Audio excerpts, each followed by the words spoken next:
The Boiled One. Meus amigos, fazia tempo que a gente não viu um Analog Horror aqui. E não é pra menos. Depois do que Mandela Catalog fez com os Analog Horrors, tudo virou mais do mesmo. Inclusive, quanto menos a gente falar de Mandela Catalog, melhor. O último Analog Horror das caras aqui no canal foi The Man in the Suit. E meu Deus, eu não fazia a menor ideia que vocês queriam tanto esse assunto no canal. Muito obrigado, inclusive. E bom, nos últimos vídeos eu tenho escolhido a dedo os assuntos que vão aparecer aqui. Ainda mais quando o assunto é um Analog Horror. Então o que tem de especial em The Boiled One pra me trazer pro canal? Bom, a gente vai falar sobre isso nesse vídeo.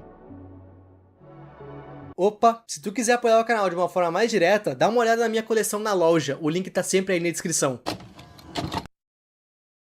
Não me levem a mal, meus amigos, mas pra uma história de Analog Horror pegar o IP aqui, ela tem que ser pesada e única. Pra mim, o criador que vai escrever um Analog Horror precisa ter caneta e bolas pro trabalho. The Boiled One entende muito bem isso. Que série pesada. A gente tá falando de algo herege e que te observa. E tudo isso começa com um vídeo disponibilizado pela Efrata. Efrata se trata de um distrito da Pensilvânia. Agora, o que isso tem a ver com a série, a gente já vai descobrir. O vídeo começa com um daqueles rolês padrões dos Analog Horrors sobre segurança. Só que em vez de mandar trancar a casa e ter uma arma, ele nos manda ter tampões de ouvido, um lápis, uma folha de papel e uma bíblia cristã aberta nos Salmos 91:10. Nenhum mal te sucederá, nem praga alguma chegará à tua tenda. Ok. Esses objetos que é necessário ter para segurança são um tanto quanto incomuns, mas o vídeo vai explicar o porquê deles agora. Se a tua TV começar a emitir falas em uma linguagem que tu entenda, apesar de não ser o teu idioma, coloca os teus tampões nos ouvidos e pega o teu lápis e a folha de papel. Na tua folha, tu precisa escrever a seguinte frase: eu posso ver esse papel, eu posso ver minha mão, eu não consigo ouvir o grito dos milhares, eu sou um ser humano em movimento e que respira no planeta Terra. É interessante notar que na hora que essa frase aparece, uma outra escrita em vermelho aparece por cima muito rápido. Abre aspas, não consigo ver esse papel, não tenho mão, posso ouvir as risadas dos milhares, posso ouvir a festa, não consigo me mover e nem quero. Por enquanto, isso ainda não faz muito sentido, mas vamos continuar. Após ter escrito essa frase no seu papel, tu precisa falar o Salmos 91:10 em voz alta. Mas se por um acaso coisas impuras e profanas continuarem na tua cabeça, começa a rezar. É tudo que tu pode fazer. Depois que tudo isso passar, tu precisa tirar os tampões dos teus ouvidos e ligar para as autoridades para contar tudo isso que aconteceu. Com isso, as autoridades vão te dar o Amnéstica, que é basicamente um remédio feito para te dar uma amnésia controlada. Eles vão te fazer esquecer tudo o que aconteceu. Mas afinal, o que aconteceu? O que aconteceu foi o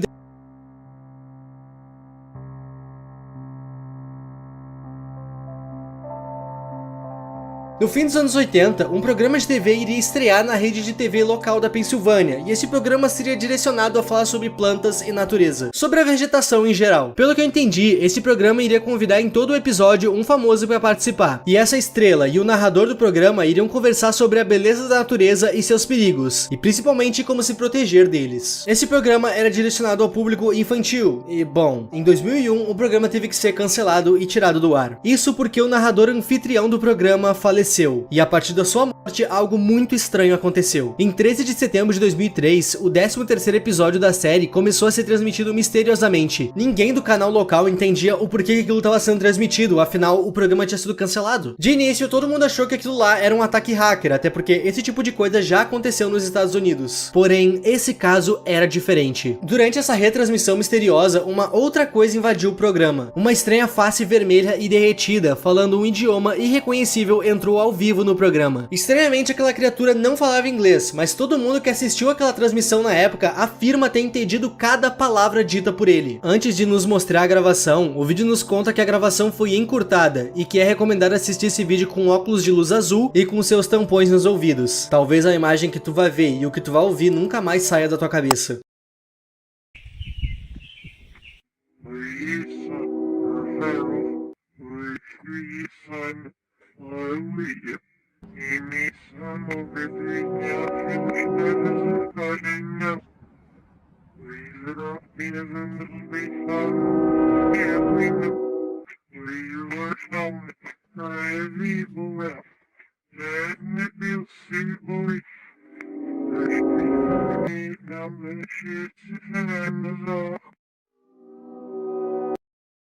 As autoridades deram um nome para essa criatura, FEN 228, e o nome dessa transmissão em si ficou conhecido como Transmissão 813. Essa transmissão foi vista por aproximadamente 520 residentes do sul da Pensilvânia. E bom, as pessoas que tiveram o azar de ver essa transmissão ficaram totalmente perturbadas. Além de ficarem paranoicas com a imagem que invadiu as suas televisões, algumas tiveram alguns efeitos colaterais totalmente realistas. Uma pessoa que não quis se identificar diz ter ficado com a imagem daquela criatura na sua cabeça de forma involuntária. E nas próprias palavras dela, eu sinto aquela criatura se alimentando da minha coluna. Uma outra pessoa diz ouvir trombetas nos seus ouvidos toda vez que ela vai dormir. E isso é muito suspeito. Quando a gente escuta esse áudio, fica bem claro que a criatura tá falando ao contrário. O áudio dela tá invertido. E a gente já fala sobre a tradução desse áudio. Toda essa questão da criatura invadir uma transmissão de TV me lembrou um outro vídeo que tem nesse mesmo canal, Starving.help. Nesse vídeo nós vimos uma criatura faminta tentando sair de dentro da TV. E esse primeiro vídeo é literalmente só isso, a criatura batendo na tela da TV por 26 segundos. No segundo vídeo sobre essa entidade, aparentemente ela consegue fugir da TV, e ela tá perseguindo quem tava gravando ela. Provavelmente vai se alimentar, até porque ela tava faminta. Starving literalmente significa morrendo de fome. Eu não sei dizer se essas duas séries têm alguma ligação, mas tudo indica que sim. Mas antes da gente bater o martelo, vamos continuar com a história principal. 14 de agosto de 2003, o grande apagão do Nordeste. E não, eu não tô falando do que aconteceu no Brasil. Esse apagão realmente aconteceu em 2003, mais especificamente na região Nordeste dos Estados Unidos. E os motivos variam, desde erros humanos ao próprio clima. O ponto é, isso realmente aconteceu, mas a gente não tem um motivo exato do porquê aconteceu até hoje. Mas The Boiler do One tá aqui justamente para explicar o porquê isso aconteceu. Esse apagão, que afetou milhares de locais, franquias, trabalhos e até mesmo vidas, foi premeditado. Por quem? O governo dos Estados Unidos. Depois que a primeira transmissão dessa criatura aconteceu, os estragos se refletiram na sociedade. As pessoas ficaram doentes, não iam trabalhar e algumas até tiraram a própria vida depois de verem a imagem dessa criatura. Com isso, as redes televisivas dos Estados Unidos começaram a ficar espiadas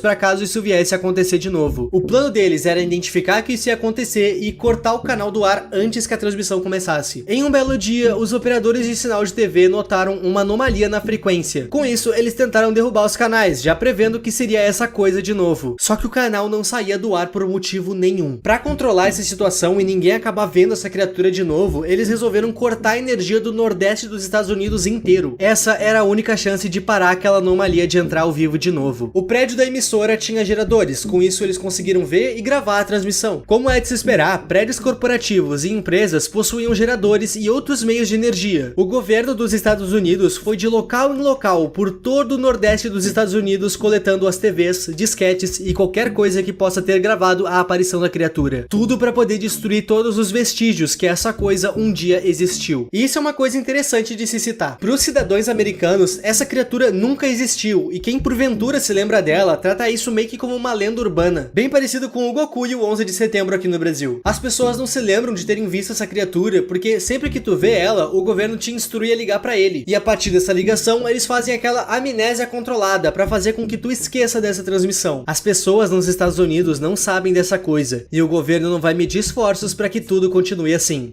Sobre o apagão, o governo teve que se explicar. Toda a energia e os meios de comunicação, incluindo as redes telefônicas, ficaram fora do ar por dias. Como explicação, a imprensa dos Estados Unidos noticiou que a falta de energia foi erros humanos e a queda de algumas árvores em redes elétricas. Só que de nada adiantou essa desculpa. 12 dias depois que essa transmissão foi bloqueada, o maior número de casos de pseudocoma dos Estados Unidos aconteceu. Pseudocoma, ou então síndrome do encerramento, não é nada mais do que uma lesão gravíssima no cérebro. Nessa condição, a pessoa afetada não consegue mover nenhum dos seus membros e nem falar. A pessoa consegue no máximo piscar e mover os olhos verticalmente. Mas mesmo estando dessa forma, a pessoa continua consciente ali dentro. E sim, essa condição é real e um tanto quanto rara. Mesmo com o governo cortando a energia do estado para evitar a transmissão, pelo menos o comecinho dela foi transmitido. E isso foi o suficiente para colocar 509 pessoas nessa condição de pseudocoma. E quem não entrou em pseudocoma tá em choque com o que viu. Com isso, a equipe equipe médica e investigadora dos Estados Unidos se dividiu. Uma parte foi cuidar das pessoas que estão em pseudocoma e a outra foi cuidar e aplicar amnésia nos que se lembram do que viram. Quase todas as pessoas que entraram em pseudocoma foram entrevistadas, mas como que se entrevista alguém que não fala nem se mexe? Pois então, lembram que as pessoas conseguem mexer os olhos verticalmente? A equipe de investigação precisou ensinar código Morse para essas pessoas. Dessa forma, as pessoas iriam conseguir se comunicar através do movimento ocular. Muitas dessas entrevistas não levaram a equipe de investigação para lugar nenhum. Isso porque os pacientes sequer conseguiam explicar o que eles viram, mas outras entrevistas foram tão reveladoras que precisaram ser arquivadas. E nem a gente vai ter acesso a elas. Porém, quase no fim das investigações, a Efrata foi notificada de um caso um tanto quanto à parte de todos os outros. Um senhor chamado Job Zamperini, que eu já adianto que esse é um nome falso, ele não queria que o seu nome real fosse divulgado. Esse senhor era um veterano de guerra e sabia muito bem código Morse. E o fato dele saber muito bem código Morse foi um ponto muito otimista para essa investigação. Imagina tu aí ter que aprender código Morse às pressas e precisar falar através do movimento dos teus olhos. É uma tarefa bastante difícil. A dificuldade de entender as vítimas dificultou muito a investigação, mas esse senhor aqui, ele pode ser a chave desse mistério. O que aconteceu foi que depois que ele ficou em pseudocoma, a sua família foi visitar ele. Aquela típica reunião de família. No caso, a reunião de família foi feita para prestar solidariedade a um ente querido que estava extremamente debilitado. Job Zamperini era esse ente querido. Nessa ocasião, o neto desse senhor tirou algumas fotos da família reunida. E bom, criança com câmera tira foto de tudo. E uma das fotos que esse menino tirou era da sua casinha de brinquedo na rua. Essa era a foto. Se por um acaso tu tá se perguntando por que ele tá ali, é simples. É só a gente voltar na primeira transmissão dele. A gente pega o áudio e aplica um reverse nele. Ouçam com atenção esse áudio.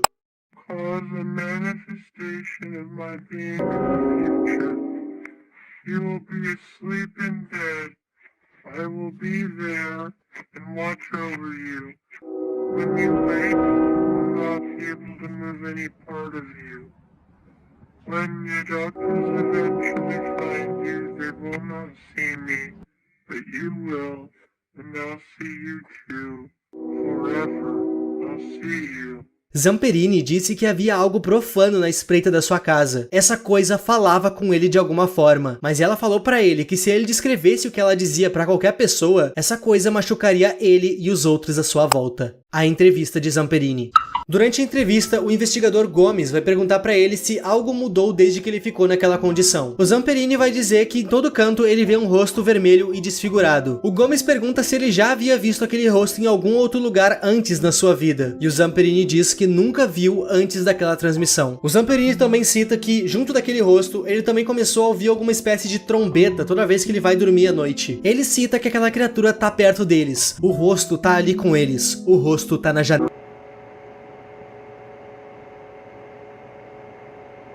Listen closely. Do you hear it? You will hear the laughter of thousands as the sky opens up. You will hear the trumpets play their happy sounds. The scalding blood of life will pour down onto us all. Together, we will be still. Together, a feast fit for a king. Together, melded by love and purest connection. Be still.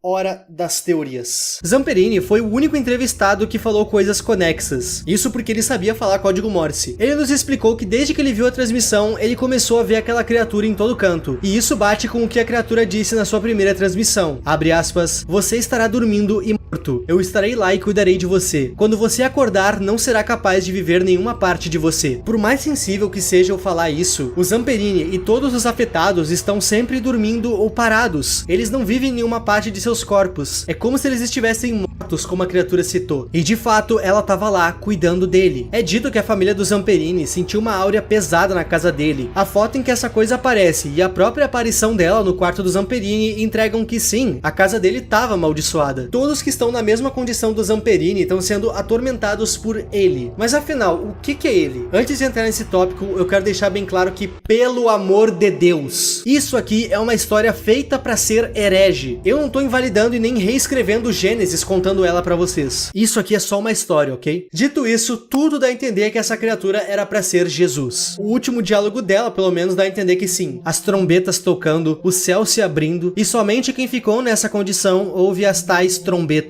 E isso remete diretamente pro livro de Apocalipse. Quando as 7 trombetas tocarem, os mais fiéis serão arrebatados para o reino dos céus. E isso determina os fins dos tempos. Existem locais que dizem que quando os fiéis forem arrebatados e salvos, a terra vai se tornar um local abandonado por Deus, com as pessoas que não aceitaram Jesus reinando em sofrimento. E tá, se as pessoas que ouviram essa criatura estão ouvindo as trombetas, isso quer dizer que o Apocalipse chegou? Mas cadê Jesus? Pois então, meus amigos, segundo a cultura pop, isso é Jesus. Mas segundo a própria Bíblia, a gente não tem nenhuma referência exata para a face de Jesus. E se os anjos são assim, eu não duvido de nada que possa vir depois. Ou tu vai me dizer que tu não notou a coroa de espinhos aqui. Lembrando que isso aqui é totalmente ficcional. Abaixem esses paus e pedras, meus amigos. Eu sei que é bem óbvio que isso aqui não é real, mas se tratando de algo religioso, eu tenho medo de ser mal interpretado por vocês. Eu já mexi com algo santificado e tô sendo odiado até hoje. É claro que eu tô me referindo à vez que eu falei de Ben 10. Sinceramente, eu acredito que isso aqui seja um farsante. Diversas vezes ele precisa deixar extremamente claro que só existe ele e a pessoa que o viu no mundo. Na parte em que ele aparece no quarto dele, a frase do quadro muda para I can see you. E durante a conversa por código Morse, um código passa muito rápido na tela que diz ninguém além de eu e você. Isso aqui me parece algum tipo de lavagem cerebral. Não é à toa que somente depois de ver isso na TV que as pessoas entram em pseudocoma. Se tu não olha pra ele, tu não é afetado. Fora que o governo dos Estados Unidos aprendeu a identificar a invasão dele e conseguem travar o sinal antes dele aparecer. E isso é comprovado no final desse vídeo. Mas independente desses esforços, a gente pode ver claramente que a criatura conseguiu. As trombetas tocaram e os céus se abriram em sangue. Agora, o que exatamente vem depois disso, a gente só vai descobrir depois que o criador lançar uma parte 2 dessa história. Povinho, me contem as teorias de vocês aqui nos comentários. Se tu é apegado à religião, não se sinta ofendido com essa história. Isso aqui é uma peça midiática, feita justamente pra te causar essa estranheza. Comentem ideias de vídeos aqui embaixo que o Whip tá precisando. Eu agradeço muito a ajuda. Muito obrigado aos membros, e a tu que tá vendo esse vídeo até aqui. O meu nome é Ip,